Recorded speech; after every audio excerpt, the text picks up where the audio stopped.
कुछ साल पहले 10 के नोट पर लिखा हुआ था सोनम गुप्ता बेवफा है। लेकिन दोस्तों राजा रघुवंशी और उनकी नई नवेली पत्नी सोनम के केस में सोनम रघुवंशी निकली बेवफा।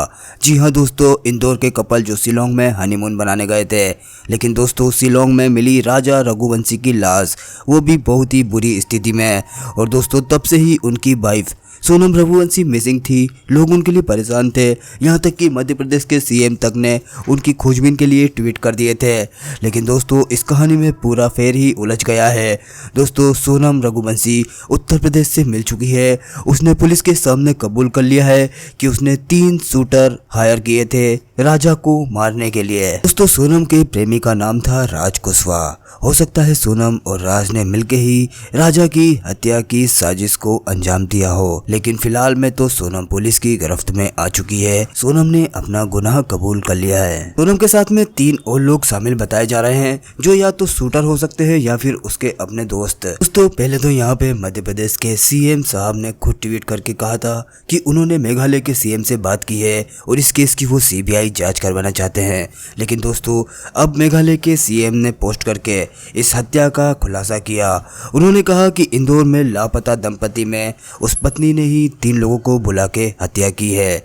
मेघालय पुलिस ने मध्य प्रदेश के 3 लोगों को गिरफ्तार किया है। तो दोस्तों ये खबर सामने आने के बाद ही बवाल मच गया। दोस्तों सोनम और राजा के केस में मेघालय के लोकल गाइडों से, जो कि शिलोंग में रहते हैं, उनसे पूछताछ की गई। तो उनमें से एक ने बताया, जो कि इनके एक दिन पहले इन दोनों को गाइड कर रहा था, उसने कहा कि इन दोनों ने मुझे अगले दिन गाइड करने के लिए नहीं लिया, लेकिन उसके बाद उसने कहा कि मैंने इन दोनों के साथ में 3 लोगों को इनके पीछे चलते हुए भी देखा था।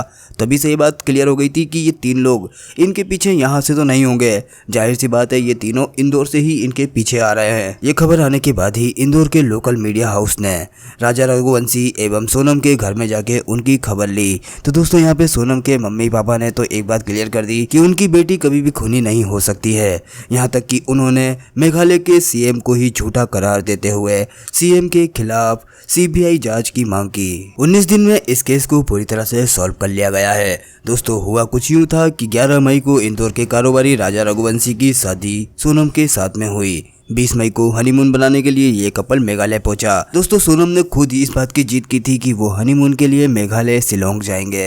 हालांकि राजा और उसके परिवार का वहां जाने का कोई प्लान नहीं था। सोनम ने अपने हाथों से ही टिकट बुक की थी। ये बात हमने आपको अपने पुराने वीडियो में भी बताई है। दोस्तों इसी बात से आप समझ सकते हैं कि सोनम के मन में राजा को लेके किस तरह के भाव चल रहे थे। राजा के लिए उसने जो प्लान किया था उसी को अंजाम देने के लिए वो उसको मेघालय शिलोंग ले गई और अपने कथित दोस्त या फिर 3 शूटरों को बुला के राजा की बुरी तरह से हत्या करवा दी। दोस्तों फिलहाल में ये केस चर्चा का विषय अभी भी बना हुआ है। आपको इसमें क्या कहना है? अपनी राय हमको कमेंट में जरूर बताएं।